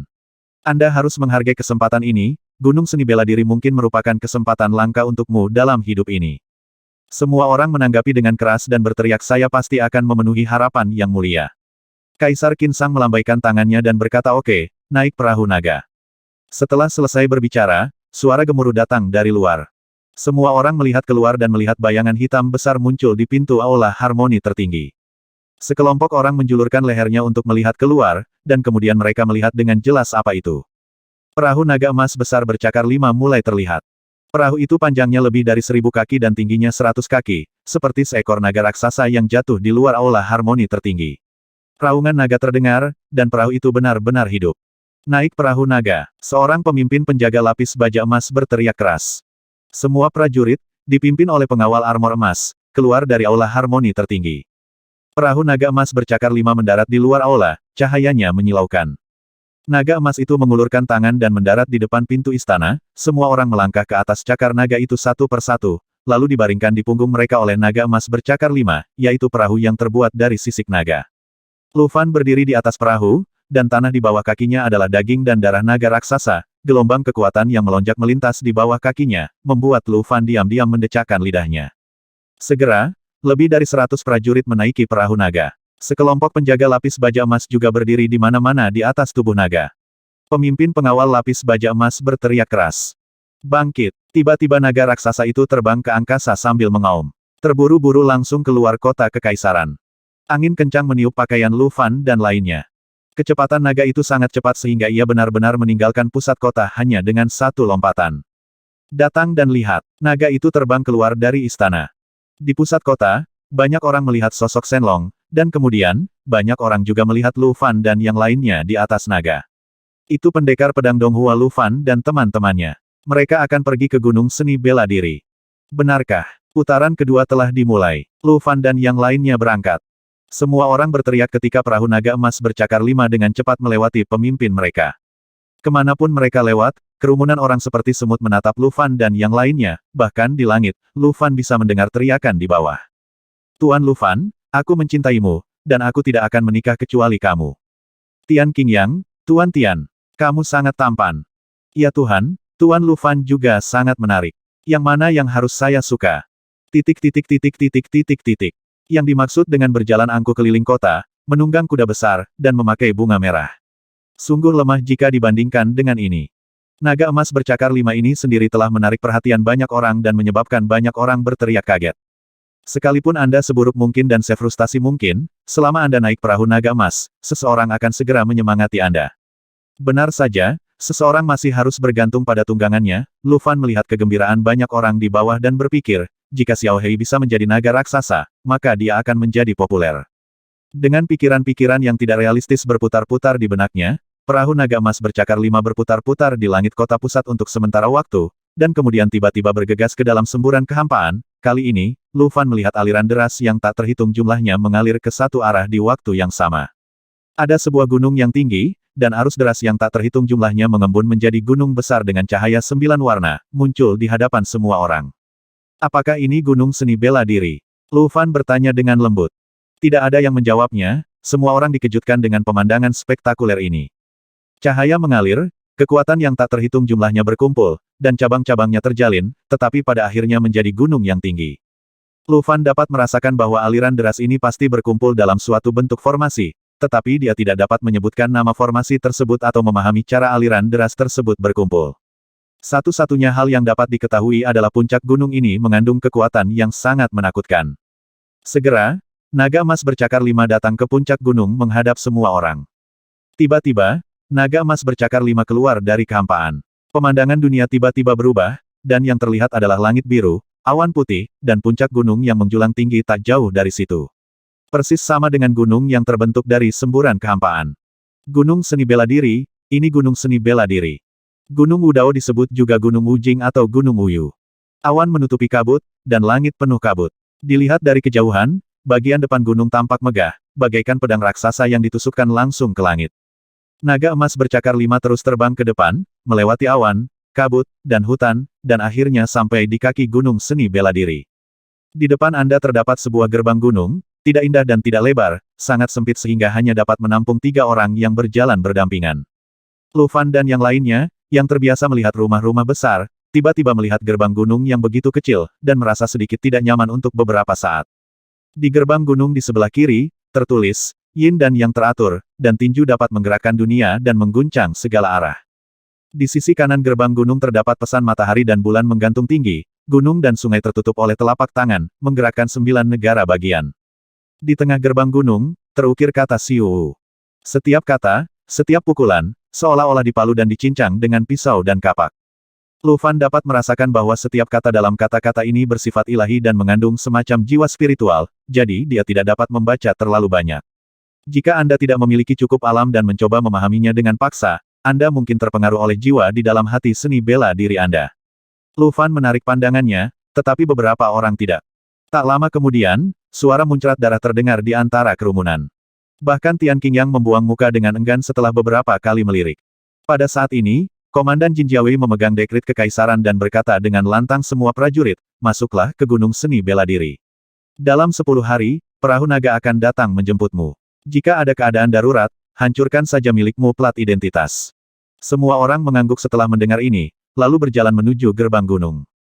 Lu Fan berdiri di depan dan mengambil 2 langkah ke gerbang gunung. Saat dia melangkah masuk, Lu Fan merasa telah melewati penghalang. Melihat ke atas dan ke depan, puncak gunung di depanku berubah lagi, istana bobrok perlahan muncul dari gunung seni bela diri dan mulai bersinar. Lu Fan memandangi istana-istana ini dan hatinya sedikit bergerak. Tiba-tiba, suara menara istana Jiulong Xuan terdengar. Tuan yang agung adalah sebuah rumah besar. Semuanya adalah rumah besar yang kosong. Mereka menjadi kaya. Semua yang ada di sini adalah warisan. Tuan yang hebat, cepatlah. Lu Fan membuka mulutnya dan matanya berkedip. Itu semuanya. Puncak gunung yang menjulang tinggi, seni bela diri yang brilian. Setiap rumah besar di sini melambangkan seni bela diri seorang pria kuat. Legenda mengatakan bahwa hanya mereka yang telah sepenuhnya memasuki alam besar Yin yang di kerajaan Wuan dan bergerak menuju seni bela diri ekstrim yang dapat meninggalkan warisan mereka sendiri di gunung seni bela diri. Ketika mereka mati, mereka meninggalkan api abadi di sini untuk Wuangwo. Selama bertahun-tahun, saya telah membantu banyak pejuang muda menyelesaikan transformasi terpenting mereka. Dapat dikatakan bahwa memasuki gunung pencaksilat tanpa hasil apapun sama dengan memasuki rumah harta karun dan kembali dengan tangan kosong, itu adalah perilaku yang memalukan. Berapa banyak orang yang ingin masuk tetapi tidak bisa masuk. Saat rumah-rumah besar ini muncul, tekanan mengerikan datang dari segala arah. Hampir seketika, semua orang merasa sulit untuk bergerak maju, dan seketika butiran keringat mulai bermunculan di wajah banyak orang. Ini adalah tekanan legendaris dari Dewa Perang. Ini adalah penindasan yang dibentuk oleh keinginan orang kuat yang tak terhitung jumlahnya sebelum mereka mati. Benar-benar kuat, semua orang harus bertahan. Jika kamu jatuh saat ini, perjalananmu ke Martial Arts Mountain akan sia-sia. Ingat, jangan gunakan kekuatan apapun sebelum Anda beradaptasi dengan tekanan Dewa Perang. Semua orang berjalan perlahan. Semakin tinggi Anda pergi, semakin sedikit tekanannya. Tian Qingyang tiba-tiba berteriak keras. Begitu teriakannya berakhir, beberapa prajurit memuntahkan darah dan jatuh ke tanah, seluruh tubuh mereka dalam kekacauan. Jelas sekali, orang-orang ini baru saja menggunakan Gangjin. Alhasil, ia langsung dikalahkan oleh keperkasaan Dewa Perang, kini kekuatannya menjadi bumerang dan ia langsung pingsan. Tanda identitas di lengan mereka tiba-tiba menyala, dan kemudian beberapa orang terbang terbalik pada saat yang sama dan jatuh keluar gunung seni bela diri. Semua orang menghirup udara, dan kemudian memandang Tian Qingyang dengan mata bersyukur. Jika Tian Qingyang tidak memperingatkan mereka, banyak dari mereka akan diusir dari gunung seni bela diri sekarang. Untuk sementara waktu, Tian Qingyang memenangkan hati semua orang. Perlahan, semua orang mulai berjalan perlahan melawan tekanan. Keringat MS ke tanah di setiap langkah, lalu dengan cepat menghilang tanpa bekas. Tidak ada jalan di Gunung Wudao, yang ada hanya deretan jejak kaki jelas yang bisa ditebak para pendahulu di antara rimbunnya pepohonan. Semua orang berjalan mengikuti jejak kaki ini, tapi satu orang tidak bergerak. Setelah semua orang berjalan puluhan langkah, mereka menemukan bahwa pria itu masih berdiri di sana. Ya, satu-satunya orang yang tidak bergerak adalah Lu Fan lagi. Kali ini, bukan karena Lu Fan tidak mau bergerak, tapi dia tidak bisa bergerak sama sekali. Tekanan yang mengerikan itu menekan tubuhnya dengan putus asa. Lu Fan dapat dengan jelas merasakan bahwa itu bukanlah kekuatan langit dan bumi, atau formasi, tetapi alam. Sebenarnya ada alam di sini yang menghentikannya dan tidak mengizinkannya masuk. Lu Fan bahkan tidak berani berkedip karena dia takut dia tidak akan bisa membuka matanya lagi setelah menutupnya. Kelopak matanya sangat berat, dan tidak ada bagian tubuhnya yang tidak sakit. Lu Fan mengertakkan gigi dan bertahan. Dia tidak mengerti bagaimana yang lain masih bisa pergi. Atau haruskah saya katakan, dunia ini hanya meningkatkan tekanan padanya. Feng Qingyang, yang berjalan di depan, sebenarnya berbalik untuk melihatnya ketika dia melihat Lu Fan berdiri di sana tanpa bergerak. Tian Qingyang mencibir dan berkata, Lu Fan, apakah kamu akan memainkan trik datang dari belakang lagi? Ini bukan Hong Qiao, menarik. Lu Fan tidak membalasnya, dan dia tidak bisa membalasnya meskipun dia menginginkannya, untungnya dia masih berdiri. Han Yuaning dan yang lainnya juga menoleh dan tersenyum menghina Lu Fan. Beberapa prajurit dengan mulut buruk tertawa keras dan berkata, Lu Fan, kamu tidak bisa berjalan lagi. Begitu, dia pasti gagal mendengarkan kata-kata Tuan Tian dan bertindak kasar, dan sekarang dia mendapat reaksi balasan. Kamu pantas mendapatkannya. Lihat keringat di wajahnya, seperti hujan. Kenapa kamu tidak keluar? Bisakah seseorang dengan kecerdasanmu datang ke sini? Tawa terus berlanjut, dan semua orang terus berjalan. Menilai dari kata-kata mereka, jika bukan karena Gang Jin tidak dapat digunakan di sini, mereka pasti akan mengambil tindakan terhadap Lu Fan. Mereka akan senang melakukan hal-hal yang menambah cedera. Seorang pria tiba-tiba mengirim pesan ke Tian Qingyang, haruskah kita menghabisinya sekarang? Tian Qingyang mengangkat tangannya, menggerakkan bibirnya sedikit, dan menjawab, Saudara Sun Si. Jangan khawatir, biarkan dia bersenang-senang dengan tekanan Dewa Bela Diri terlebih dahulu. Terlalu berisiko untuk melakukannya di sini, tidak sepadan. Mengapa tidakkah kamu menunggu kami menyelesaikannya? Kita harus mendapat kesempatan dari Gunung Wudao dulu, lalu kembali untuk menghadapi Lu Fan ini. Apakah dia masih bisa melarikan diri? Sun Zi mengangguk, menatap Lu Fan dengan senyum jahat di bibirnya. Tian Qingyang mengalihkan pandangannya dan terus berjalan ke atas, langkahnya semakin cepat, dan semakin cepat semakin dia melayang. Saat ini, di dalam hatinya, Lu Fan sudah menjadi orang mati. Lu Fan secara otomatis mengabaikan mereka yang berteriak dan mengumpat. Dia telah mendengar kata-kata yang lebih buruk dari ini, dan dia sudah lama bosan mendengarnya. Apa artinya ini? Prioritas utama adalah memahami mengapa tekanan pada dirinya begitu kuat. Dia tidak cukup tahu, jadi dia hanya bisa berteriak keras kepada Lao Jiu di dalam hatinya. Tapi hari ini juga aneh, setelah berteriak lebih dari belasan kali, Lao Jiu tidak menjawab. Lu Fan mengutuk dalam hatinya Lao Jiu, kamu menghilang pada saat kritis. Di mana kamu mati? Masih belum ada jawaban, dan Lu Fan tiba-tiba berpikir, mungkinkah Lao Jiu juga ditekan? Lu Fan terkejut dan dengan cepat menyingkirkan pemikiran ini dari benaknya. Karena jika demikian, maka dia akan benar-benar mendapat masalah kali ini. Berdiri di sana dengan tenang, Lu Fan tampak seperti patung batu. Beberapa prajurit memarahi dengan gembira dan lelah, dan akhirnya melemparkan beberapa batu ke arah Lu Fan sebelum pergi dengan puas. Batu itu mengenai tubuh Lu Fan, tetapi tidak terasa sakit atau gatal. Tanpa Gang Jin, hanya mengandalkan kekuatan tangan mereka, bahkan jika mereka memukulnya dengan batu besar, Lu Fan tidak akan menggerakkan tubuhnya. Di antara kerumunan, Yuan Lai terus menatap Lu Fan dengan mata khawatir. Tapi dia tidak tahu harus berbuat apa dan sangat bingung. Dia berharap Lu Fan meninggalkan gunung seni bela diri sekarang untuk menghindari kematian di gunung. Tapi melihat orang lain menghina Lu Fan seperti ini, dia merasa sangat marah. Lu Fan memutar matanya dan melihat Yuan Lai di antara kerumunan. Dia menatap lurus ke arah Yuan Lai, matanya penuh tekad. Yuan Lai memahami mata Lu Fan, menghela nafas, berbalik dan pergi. Saat itulah Lu Fan mengalihkan pandangannya kembali. Setelah semua orang pergi, hanya Lu Fan yang tersisa di kaki gunung. Lu Fan tidak tahu apa yang sedang terjadi, atau berapa lama dia bisa bertahan. Ia bisa merasakan tekanan yang berat, membuat kakinya lemas dan mati rasa. Dia tiba-tiba teringat bahwa situasinya sepertinya sama ketika dia mendapatkan pedang tajam. Lu Fan terkekeh pelan di dalam hatinya, dan Lu Fan tiba-tiba merasa heroik. Awalnya sangat sulit dan dia selamat, tapi sekarang dia tidak bisa bertahan. Lu Fan berdiri kokoh di sini, kecuali dia pingsan, tidak ada yang bisa mengusirnya keluar dari gunung. Seberapa kuatkah Dewa Perang, dan bagaimana dengan gunung seni bela diri? Saya Lu Fan, siapa yang bisa menghentikan saya? Saya ingin membandingkan dengan tekanan ini untuk melihat siapa yang bisa mengungguli siapa. Gunung seni bela diri warisan tidak ada habisnya. Memikirkan kembali ke awal, Kaisar Wu meninggal di sini dan meninggalkan warisan. Kemudian generasi orang kuat datang dan melanjutkan warisan tersebut. Akhirnya, gunung seni bela diri yang agung terbentuk. Hingga saat ini, terdapat 76 rumah besar di Gunung Wudao, yang disebut 76 Gua Surga. Matahari dan bulan berputar, dan waktu berlalu, di antara 76 gua, hanya 43 yang masih mempertahankan warisannya. 33 gua yang tersisa telah lama diambil dan diwariskan, hanya istana-istana redup yang tersisa, menceritakan perubahan-perubahan tahun-tahun dan masa lalu Wuangwo. 33 orang yang merampas warisan, tanpa kecuali, semuanya menjadi orang terkenal dan kuat. Yang terlemah juga merupakan penguasa tertinggi Tiangang. Legenda mengatakan bahwa 4 gua terakhir dari 76 musim dingin ditinggalkan oleh yang terkuat di antara 33 orang. Bukan karena warisan yang mereka tinggalkan tidak kuat, saya ambil semua foto di belakang. Hanya karena mereka terlambat meninggalkan warisan dan tidak mau menduduki peringkat di atas rumah tuan, maka mereka mengundurkan diri ke lereng gunung.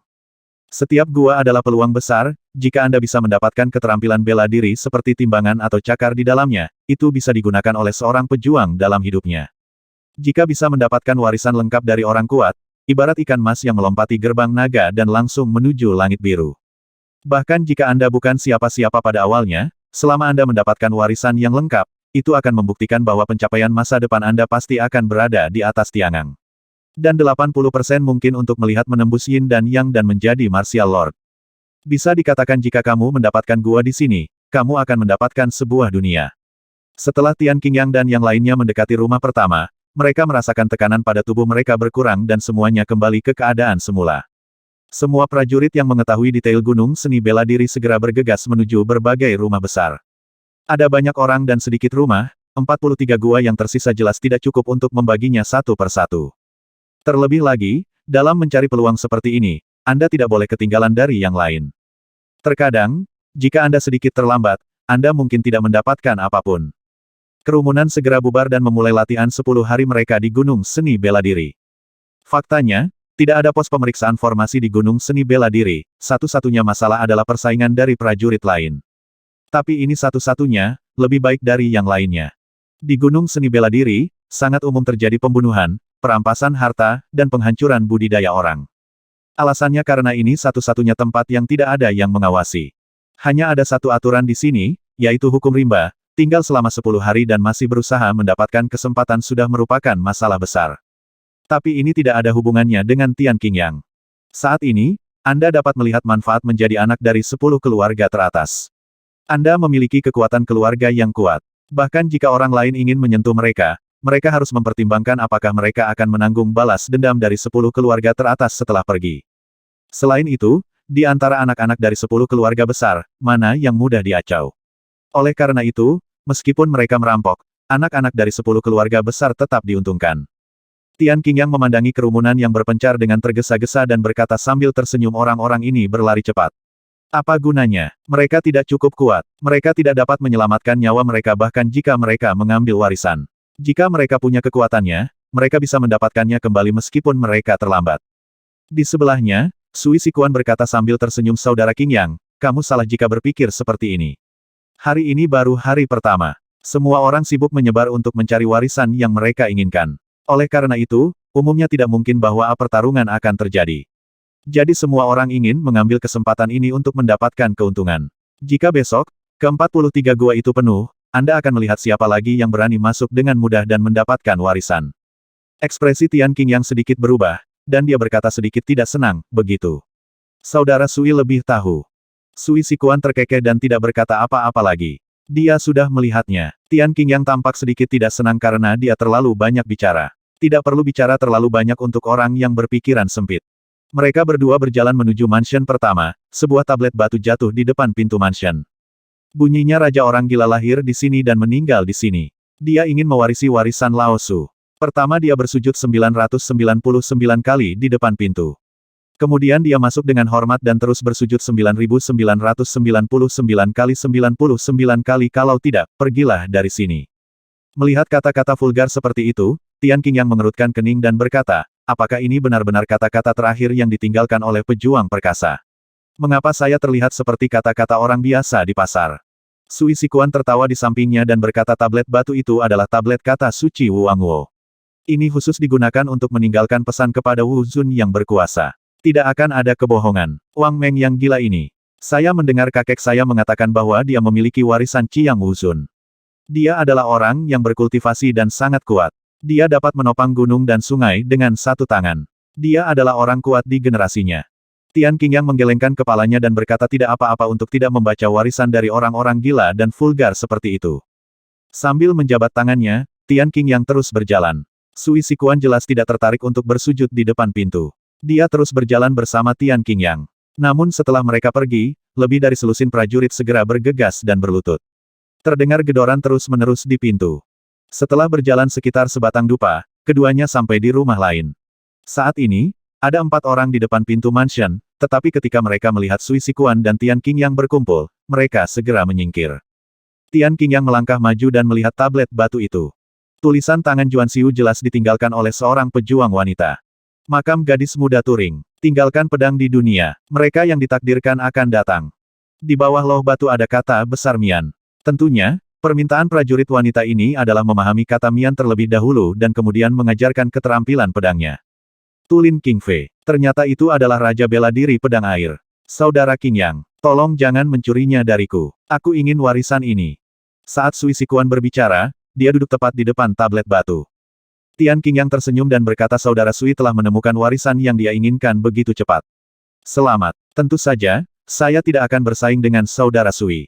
Warisan Mianjian ini tidak cocok untuk saya. Saya menginginkannya. Ini adalah seni pedang Zongyun milik saya nenek moyang dari keluarga Tian.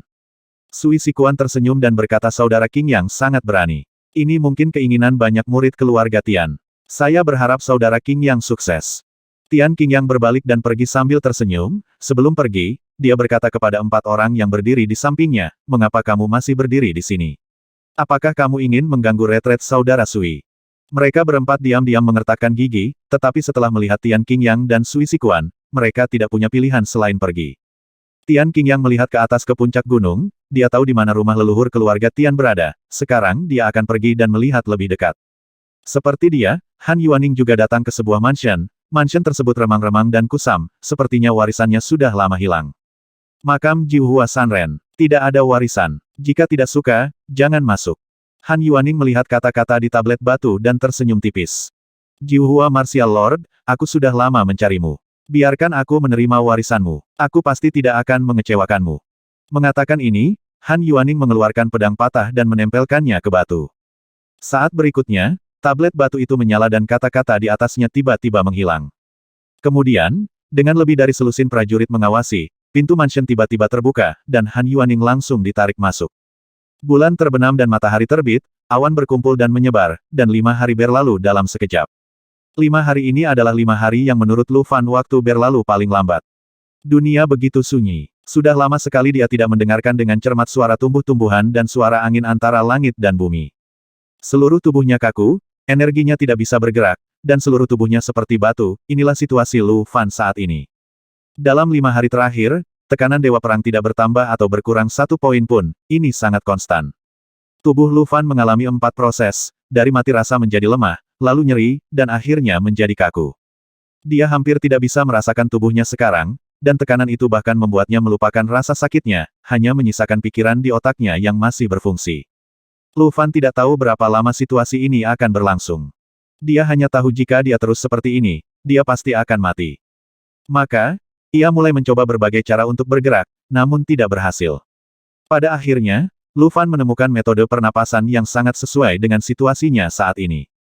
Metode pernapasan ini berasal dari salah satu dari 3 keterampilan bela diri tambahan yang ada dalam pikirannya. Semuanya tidak terlihat. Sekarang Lu Fan telah mengingat apa yang terjadi di kedai minuman. Dan dia dengan jelas mengetahui bahwa ketiga seni bela diri ini telah mencapai tingkat seni bela diri surgawi. Jadi selama kurun waktu ini, dia telah mempelajari dan memperhatikan dengan seksama. Untungnya, kalau tidak, dia akan tamat sekarang. Sekarang, satu-satunya harapan Lu Fan adalah mendapatkan seni bela diri 5 elemen Vientin yang diturunkan kepadanya oleh senior Liu. Di antara ilmu bela diri ini terdapat metode pemusatan nafas penyu dewa, yang dapat digunakan untuk mengatur andalam, meridian dan tulang, serta membuka pori-pori untuk membantu pernafasan. Sejujurnya, Lu Fan sekarang kesulitan bernapas. Hanya dengan mengandalkan metode nafas penyu ini saya hampir tidak dapat terus berdiri. Dan melaluinya, Anda dapat merasakan situasi sebenarnya di tubuh Anda. Satu-satunya hal yang disayangkan adalah dia tidak punya waktu untuk menghubungkan metode kondensasi nafas penyu dewa ini ke Dacheng. Kalau tidak, dengan menahan nafas dan tiba-tiba melepaskan kekuatan ledakannya, dia mungkin bisa menggerakkan tubuhnya. Bahkan jika Anda hanya mengangkat satu jari dan mengedarkan beberapa gangki, itu tetap bagus. Lu Fan sekarang bekerja keras untuk berlatih teknik kondensasi nafas penyu ilahi, yang merupakan keterampilan bela diri pengantar seni bela diri Wan Xiang yang tak terlihat. Mungkin setelah berlatih ini, dia bisa menggunakan sedikit dari segala sesuatu yang tidak terlihat. Dilihat dari deskripsinya, sepertinya dia bisa berubah menjadi sejenis binatang kecil. Lu Fan sangat berharap untuk mengubah dirinya menjadi serangga sekarang. Kalau begitu, tekanannya pasti akan jauh lebih kecil. Angin bertiup kencang, menyebabkan pakaian Lu Fan berkibar. Pakaiannya tidak ditekan dengan kekuatan apapun, tekanan mengerikan itu sepertinya hanya bekerja pada tubuhnya. Bahkan serangga yang lewat perlahan di bawahnya tampak normal.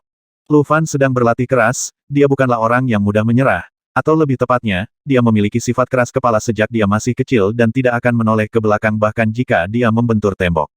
Selama dia tidak bisa dibunuh, dia harus menerobos tembok. Semakin sulit, semakin menggugah semangat juangnya. Apa yang dipikirkan Lu Fan sekarang adalah dia telah bertahan selama 5 hari, jadi bagaimana jika dia bertahan selama 50 hari lagi? Dia tidak percaya tekanan ini benar-benar bisa menghabisinya. Tiba-tiba, Lu Fan menarik napas dalam-dalam, lalu mulai menahan napas, bernapas hanya melalui pori-pori kecil tubuhnya. Segala sesuatu di sekitarnya mulai tenang, dan pepohonan, bunga, burung, serangga, dan dedaunan melintas di depan matanya satu persatu. Keadaan tenang seperti itu memungkinkan Lu Fan melihat kekuatan langit dan bumi di sekitarnya dengan lebih jelas. Di hadapannya, garis-garis cahaya bahkan mulai muncul, berwarna-warni, mengalir di depan matanya seperti semburan di kehampaan. Bagaimana alirannya dan bagaimana cahayanya berubah, semuanya ada di matanya. Lu Fan terpesona sesaat, dan dia sangat terpesona oleh dunia misterius ini. Setelah menonton selama hampir 1 jam, tubuh Lu Fan mengeluarkan suara teredam, dan dia tidak bisa menahan nafas sama sekali, jadi dia meludahkannya. Dunia kembali ke keadaan semula lagi. Lu Fan tiba-tiba merasakan rasa manis di tenggorokannya, seolah darah mulai mengalir ke atas. Ini pertanda andalamnya mulai rusak. Lu Fan diam-diam merasa cemas, tapi dia tidak berdaya. Kemampuan pemulihan tubuhnya sangat kuat, itulah sebabnya dia bisa berdiri di sini tanpa bergerak selama 5 hari. Jika itu adalah prajurit biasa, dia akan terbaring di tanah dan pingsan dalam waktu kurang dari 10 napas. Tapi sekarang, dia tidak sanggup lagi menanggungnya. Lu Fan menghitung bahwa dari saat darah melonjak hingga tubuh roboh, paling lama ada 1 hari tersisa. Dengan kata lain, dia tidak bisa memikirkan cara untuk melakukannya hari ini. Dia hanya bisa melepaskan perlawanan, membiarkan dirinya pingsan, dan kemudian dibawa keluar dari gunung seni bela diri dengan kartu identitas. Semua usahanya sebelumnya sia-sia. Satu hari, Lu Fan diam-diam mengertakkan giginya, sepertinya dia tidak punya pilihan selain bertarung. Lu Fan menarik napas dalam-dalam lagi. Kali ini, dia akan menggunakan teknik kondensasi nafas penyu ilahi untuk melihat apakah dia dapat meningkatkan energinya. Semua pori-pori tertutup rapat, dan Lu Fan memasuki kondisi konsentrasi napas penuh. Saat ini, dia bisa melihat napasnya masuk ke tubuhnya melalui trakea. Lu Fan mencoba yang terbaik untuk mengarahkan napas ini ke dantiannya dan meledakkannya. Dia tidak lagi peduli dengan cedera apapun. Ini adalah pertarungan yang putus asa. Sedikit demi sedikit, Lu Fan memaksakan nafas ini ke dalam perutnya. Bagi orang seperti dia yang mengolah ki dan seni bela diri, ki langit dan bumi serta kekuatan langit dan bumi sebenarnya adalah hal yang sama. Lu Fan langsung meledakkan nafas ini dengan meledakkan kekuatan langit dan bumi. Tiba-tiba Lu Fan merasakan beberapa meridian di perutnya patah, dan mau tak mau darah mengalir keluar dari sela-sela giginya. Gang ki terangsang di dantian, dan seluruh tubuh terguncang. Lu Fan mencoba yang terbaik untuk mengendalikan sebagian dari gang ki yang terangsang, tetapi saat berikutnya, tekanan tirani benar-benar menekannya lagi. Sial, benci. Lu Fan berteriak keras di dalam hatinya. Saat ini, suara lemah tiba-tiba terdengar. Tuan Besar, saya mungkin dapat menghubungi Anda. Lu Fan mengenali siapa suara itu dan berkata dengan penuh kegembiraan, Lao Jiu, haha. Lao Jiu, kamu akhirnya muncul. Menara Istana Jiu Longxuan berkata dengan lembut, Tuan yang hebat. Saya ingin muncul juga. Siapa yang tahu bahwa kekuatan Dewa Bela Diri dalam seni bela diri ini begitu kuat sehingga dia langsung menyegel semua benda dengan vitalitas.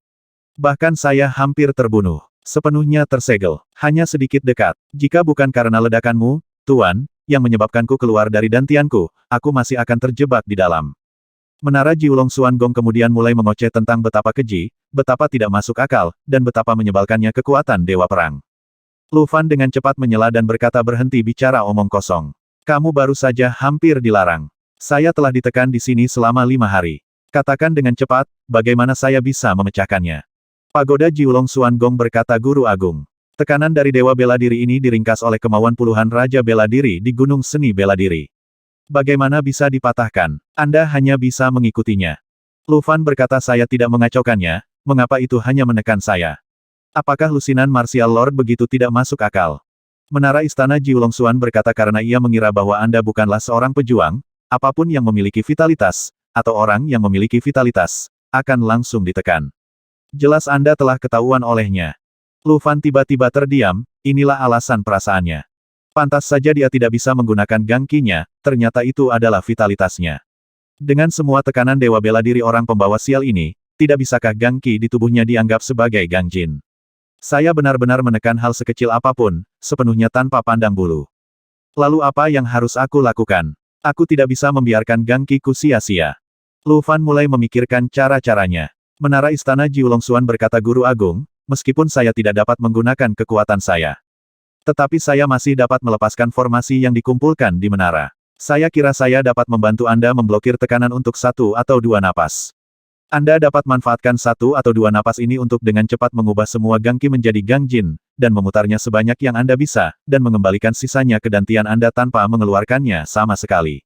Dengan cara ini, seharusnya tidak ada masalah. Lu Fan langsung terkejut dan berkata, benar, ayo kita lakukan. Menara Istana Jiu Longxuan berkata, oke. Tuan yang hebat, apakah Anda siap? Saya akan memulai formasi. Lu Fan menarik napas lembut dan berkata, mulai. Begitu dia selesai berbicara, beberapa formasi besar tiba-tiba muncul dari tubuh Lu Fan. Segera, tekanan Dewa Perang menghilang, dan Lu Fan dengan cepat mencoba yang terbaik untuk mengubah gang ki. 1 nafas. Formasinya hancur, dan tanpa dukungan Menara Istana Misterius 9 Naga dan kekuatan Lu Fan, formasi tersebut benar-benar lemah. Tetapi di bawah tekanan Dewa Bela Diri, bahkan dengan dukungan Lu Fan dan Menara Istana 9 Naga Xuan, itu tidak akan ada gunanya. 2 napas. Formasi itu benar-benar runtuh, dan tekanan tirani Dewa Perang kembali menimpa Lu Fan. Pada saat yang sama, Lu Fan mengambil kembali bagian terakhir dari gang ki yang belum sempat diubah menjadi dantiannya. Segera, energi dalam tubuh Lu Fan mulai mengalir, dan tekanan pada tubuhnya mulai mereda dengan cepat. Lu Fan menghela nafas lega, akhirnya selesai. Namun saat ini, Lu Fan masih belum berani menyerap kekuatan langit dan bumi di sekitarnya untuk pulih dari luka-lukanya. Dia mencoba menggerakkan tubuhnya yang kaku, dan perlahan, Lu Fan maju selangkah. Satu langkah ini hampir membuat Lu Fan menangis. Dia bisa bergerak, akhirnya dia bisa bergerak. 5 hari kemudian, dia akhirnya bisa bergerak lagi. Tepat ketika Lu Fan sedang bersemangat, ledakan tawa tiba-tiba terdengar. Haha, Lu Fan, kamu masih berdiri. Jika kamu tidak tahan, berhentilah membawanya. Tiba-tiba, beberapa sosok berjalan menuruni gunung dari kejauhan dan memandang Lu Fan sambil tersenyum. Lu Fan mengenal orang-orang terkemuka, merekalah yang melemparkan batu ke arahnya beberapa hari yang lalu. Lu Fan membuka mulutnya dan berkata dengan suara serak, apakah kamu di sini untuk melempar batu lagi? Beberapa prajurit tertawa pada saat yang sama, dan salah satu dari mereka bertepuk tangan dan berkata, tidak, saya di sini untuk mengizinkan Anda menonton pertunjukan yang bagus. Mengatakan ini, beberapa orang tiba-tiba mengeluarkan seorang pria berlumuran darah dan melemparkannya ke hadapannya seperti sampah. Kamu kenal orang ini? Haha, Yuan Lai. Apa yang ingin kamu katakan saat melihat teman lamamu? Prajurit terkemuka itu menginjak kepala Yuan Lai. Yuan Lai mengertakkan gigi dan tidak berkata apa-apa. Lu Fan menyaksikan adegan ini, tinjunya perlahan mengepal, dan cahaya dingin muncul di matanya. Dengan suara serak, Lu Fan berkata, kamu mencari kematian. Aduh, aku masih tidak sabar. Kemarilah dan pukul aku. Bisakah kamu bergerak? Prajurit terkemuka menggunakan telapak kakinya untuk menghancurkan kepala Yuan Lai dengan keras. Darah berdeguk. Cheng Qing, tolong lebih kuat lagi. Tidak menyenangkan menginjak-injaknya sampai mati. Lu Fan, pernahkah kamu melihatnya? Temanmu akan segera mati. Kenapa kamu tidak bergerak diam saja? Dasar pengecut. Prajurit lain di sebelahnya perlahan melangkah maju, tubuhnya seperti nangui gemuk, bahkan di balik jubahnya yang longgar. Dia memiliki wajah yang menyeramkan dan sedikit vulgar, 2 palu godam disisipkan di belakang punggungnya dan dia menarik Yuan Lai dari kaki Cheng Qing. Lu Fan tidak tahan lagi dan mengambil langkah maju. Begitu dia bergerak, keempat prajurit di atas tertawa terbahak-bahak. Ini benar-benar mengharukan. Anda bergerak maju. Teruskan. Cheng Qing tertawa keras, mengeluarkan belati dari tangannya dan meletakkannya di leher Yuan Lai. Saat ini, seluruh tubuh Yuan Lai benar-benar hancur, dia sangat rapuh sehingga dia hanya membutuhkan pisau untuk mengakhiri hidupnya. Terengah-engah, Yuan Lai tiba-tiba berteriak keras, Lu Fan, jangan datang. Mereka ingin menghabisimu. Pergi. Ekspresi Cheng Qing sedikit berubah, dan belati itu dimasukkan langsung ke bahu Yuan Lai. Aku memintamu untuk berteriak. Pria gemuk besar di sebelahnya menamparkan wajah Yuan Lai. Segera Anda dapat melihat gigi tanggal dan darah berceceran di seluruh wajah Anda. Yuan Lai mengeluarkan suara rintihan, dia bahkan tidak bisa berteriak kesakitan. Ada 2 prajurit berdiri di sana, tertawa ringan, seolah ini adalah hal yang sangat menyenangkan. Mata Lu Fan sudah merah. Dia berjalan dengan cepat. Aura pembunuh yang kuat muncul dari tubuhnya. Bahkan dari kejauhan, mereka berempat bisa merasakannya. Cheng Qing melemparkan Yuan Lai ke samping, mereka berempat berdiri berjajar dan memandang Lu Fan. Cheng Qing mengerutkan kening dan berkata, apa yang terjadi? Anak ini memiliki aura yang sangat menakutkan. Mengapa dia tidak diusir tanpa tekanan dari Dewa Perang? Tidak ada serangan balasan. Pria gemuk besar di sebelahnya berkata, bukankah mungkin dia tidak menggunakan Gangjin? Bagaimana dia bisa mengerahkan momentum yang begitu kuat tanpa menggunakan Gangjin? Langkahnya semakin cepat. Bukankah dia tidak bisa untuk pindah? Cheng Qing berkata, Sun Zi meminta kita untuk membuatnya marah dan kemudian menyebabkan kekuatannya menjadi bumerang. Sekarang sepertinya ada sesuatu yang tidak beres. Ying Yuan, Zhong Hong, menurutmu apa yang harus kita lakukan? Ying Yuan berkata, mengapa kita tidak menghabisinya saja? Bagaimanapun, Yang Mulia Putra Mahkota telah memerintahkan bahwa siapapun yang menghabisinya akan diberi hadiah besar. Daripada membiarkan Sun Zi mendapatkan hadiahnya, mengapa tidak membaginya di antara kita berempat, dan beri dia bagian? Zhong Hong mengangguk dan berkata, kita berempat, dan dia hanya 1. Apakah kita masih takut padanya? Kita bisa menggunakan sedikit kekuatan di sini. Biarkan kita berempat memukulnya sampai mati dengan 1 pukulan. Cheng Qing, Man Wei, kalian mau ikut? Cheng Qing menyeringai dan berkata, lakukan saja. Pria gendut Man Wei juga menurunkan palunya dan memandang Lu Fan yang berjalan ke arahnya sambil tertawa kecil. Langkah di bawah kakinya semakin cepat, tubuh Lu Fan dengan cepat berubah dari kaku menjadi mati rasa, dan kemudian kembali normal. Kemampuan pemulihan tubuhnya yang kuat sekali lagi membantunya menekan luka-lukanya. Lu Fan bersiap dan melangkah menuju Cheng Qing dan yang lainnya, aura pembunuh di tubuhnya hampir meluap-luap. Cheng Qing menelan ludah, aura pembunuh yang kuat dalam diri Lu Fan membuatnya merasa sangat tidak nyaman. Sekarang setelah mereka dekat, semua orang dapat melihat dengan jelas, aura pembunuh di tubuh Lu Fan sama sekali bukan berasal dari pelepasan Gang Jin, melainkan dari perubahan alami langit dan bumi. Situasi di mana satu pikiran bisa berubah menjadi kemarahan sangat jarang terjadi di kalangan pejuang, hanya orang kuat yang merangkak keluar dari tumpukan mayat yang bisa mendapatkan momentum seperti itu. Mereka berempat merasa pernapasan mereka mulai sulit. Untuk menguatkan dirinya, Cheng Qing berteriak keras kepada Lu Fan, kamu benar-benar berani datang ke sini. Tampaknya hari ini, Gunung Seni Bela Diri akan menjadi tempat pemakamanmu. Lu Fan melirik mereka berempat dan berkata dengan tenang, jika Anda memiliki kata-kata terakhir, tolong beritahu saya secepatnya. Men Wei tertawa keras dan berkata, anak sombong, kamu sendirian. Beraninya kamu bertarung dengan kami berempat. Semuanya, ambil tindakan. Terdengar teriakan, dan 4 prajurit mengambil tindakan pada saat yang bersamaan. Pada titik ini, kekuatan Dewa Perang telah berkurang lebih dari setengahnya. Para prajurit seperti mereka juga dapat menggunakan lebih banyak kekuatan. Saya melihat 2 pedang panjang, palu godam dan belati datang ke arah Lu Fan pada saat yang bersamaan. Lu Fan menolak untuk menghindarinya dan mendatanginya. Detik berikutnya, dentang, dentang, dentang, dentang. 4 tembakan terdengar berturut-turut, dan senjata keempat orang itu jatuh ke baju besi naga skala Lu Fan. Sejumlah kecil Gang Jin tidak dapat memadatkan Gang Armor, tetapi armor naga skala Lu Fan tidak membutuhkan banyak Gang Jin. Armor skala naga menutupi tubuhnya, dan tiba-tiba semua serangan dari 4 orang itu terasa menggelitik. Tanpa menggoyangkan tubuhnya, telapak tangan Lu Fan tiba-tiba keluar dari senjatanya, sefleksibel ular yang berenang. Lu Fan meraih Cheng Qing. Saat itu, Cheng Qing berteriak ngeri, bunuh dia. Cepat, bunuh dia. Segera, keempat orang itu mengambil tindakan lagi, dan serangkaian suara lainnya terdengar. Lu Fan masih tidak bisa bergerak, dia berteriak keras, otot-ototnya berkontraksi, dan kemudian dia muncul. Dekat dengan gunung, ledakan, mereka bertiga terbang terbalik, dan mereka dihempaskan sejauh 3 kaki oleh Lu Fan.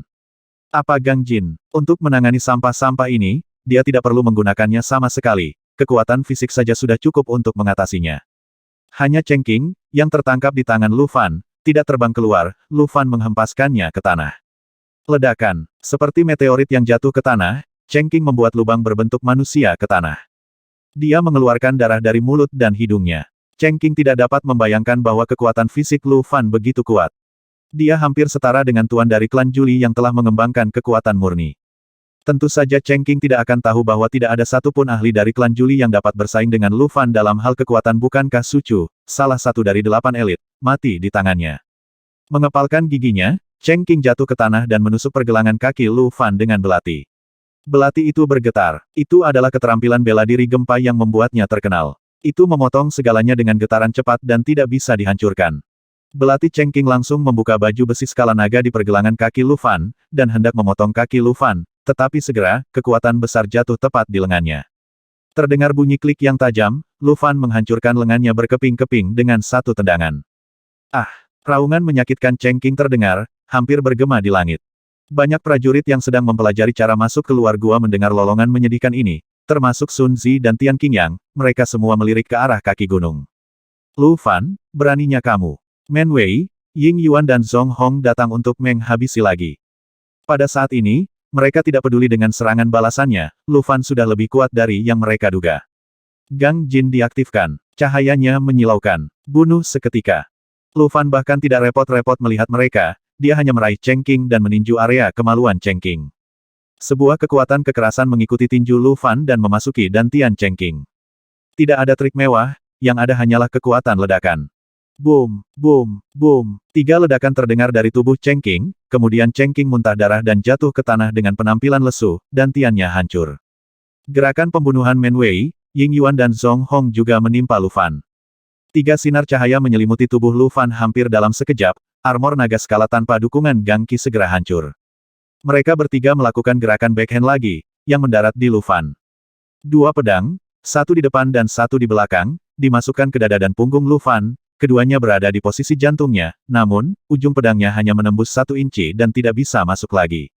Palu godam Man Wei juga mengenai kepala Lu Fan. Namun, tidak ada suara ledakan semangka seperti yang diharapkan Man Wei. Sebaliknya, dia merasa palu godamnya menghantam batu yang sangat kuat. Kekuatan reaksinya adalah, itu benar-benar membuat rahangnya sakit. Mereka bertiga melihat dengan eskama dan melihat Lu Fan masih berdiri dengan bangga, bahkan tidak ada setetes darah pun di tubuhnya. Lu Fan memegang pedang naga azure setinggi 3 kaki milik Ying Yuan. Dengan telapak tangannya yang kuat, bola api muncul. Dia benar-benar membengkokkan pedang Ying Yuan hidup-hidup. Ying Yuan melihat pemandangan ini dengan kaget. Lalu tinju Lu Fan tiba-tiba mengenai wajahnya, dia bahkan tidak bisa melihat dengan jelas bagaimana Lu Fan meninju. Tinju yang menyala-nyala tidak hanya membakar wajahnya, tetapi juga mengalir langsung ke tubuhnya, membakar meridian dan energinya. Berbalik, Lu Fan menendang kepala Zhong Hong lagi. Itu adalah pukulan yang kuat dan berat. Lu Fan menggunakan metode kekuatan roda kehidupan dan kematian. Dengan satu tendangan, Zhong Hong ditendang sejauh 10 kaki, pukulan keras membentur sebuah batu besar, lalu bubuk batu itu beterbangan kemana-mana. 2% dari kekuatan. Lu Fan bergumam. Dia sedang menghitung berapa banyak Gang Jin yang baru saja dia gunakan. Dia hanya mengubah Gang Jin sebanyak itu. Tentu saja, dia harus menggunakannya dengan hemat. Tapi 20% Gang Jin memang lebih dari cukup untuk menghadapi kelompok ini, rakyat. Dia sangat terkejut hingga dia tidak bisa menutup rahangnya. Tangan yang memegang palu godam sedikit gemetar. Tapi Lu Fan tidak memberinya kesempatan untuk bereaksi. Dia mengambil palu godam dan mengangkat Man Wei dan palu itu bersama-sama. Dengan ayunan tiba-tiba, Man Wei terpukul keras ke tanah. Dia ingin melepaskannya, tapi saat berikutnya, tinju api Lu Fan jatuh ke wajahnya. Satu pukulan, seluruh gigi Man Wei hancur. Pukulan lain penuh kekuatan, darah muncrat 10 kaki jauhnya. Lu Fan meninju terus-menerus, dia benar-benar melemparkan ratusan pukulan dalam satu tarikan napas, seluruh tubuh Man Wei penyok dan dia dipukuli seperti karung pasir manusia. Gang Jin di tubuhnya segera bubar begitu terbentuk, Lu Fan memukul kepalanya dengan pukulan terakhirnya. Pukulan ini langsung mematahkan lehernya. Bola mata Man Wei menonjol, dia jatuh ke tanah karena keengganan dan keterkejutan, nyawanya hilang. Ada darah di tinjunya. Lu Fan berdiri di hadapan Cheng Qing seperti dewa jahat.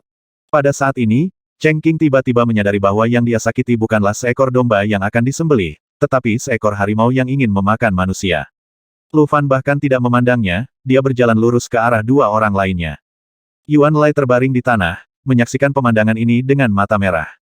Apakah ini wajah asli Lu Fan? Sangat menakutkan, tapi juga sangat kuat. Ledakan, ledakan, dua sosok dilempar ke depan Cheng Qing oleh Lu Fan. Mata putus asa dan ketakutan kedua pria itu semuanya dilihat oleh Cheng Qing.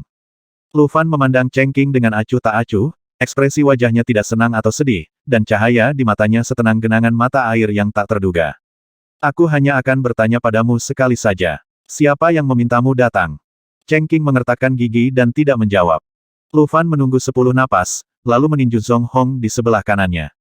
Zhong Hong, yang terluka parah, terhapus seluruhnya oleh pukulan Lu Fan. Mata yang melebar sebelum kematian memandang Cheng Qing seperti ini.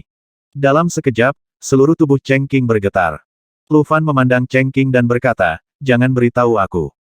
Gigi Cheng Qing mulai bergetar, dan Lu Fan menunggu 10 napas lagi sebelum mengangkat tinjunya lagi.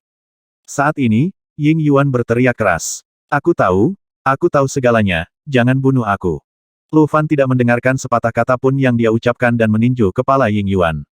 Kekuatan tinju itu menghancurkan separuh wajah Ying Yuan, dan kemudian Ying Yuan mengejang dengan keras dan mati di tempat. Cheng Qing memejamkan mata, ketakutan yang luar biasa telah menguasai tubuh dan pikirannya. Lu Fan berkata dengan tenang kesempatan terakhir.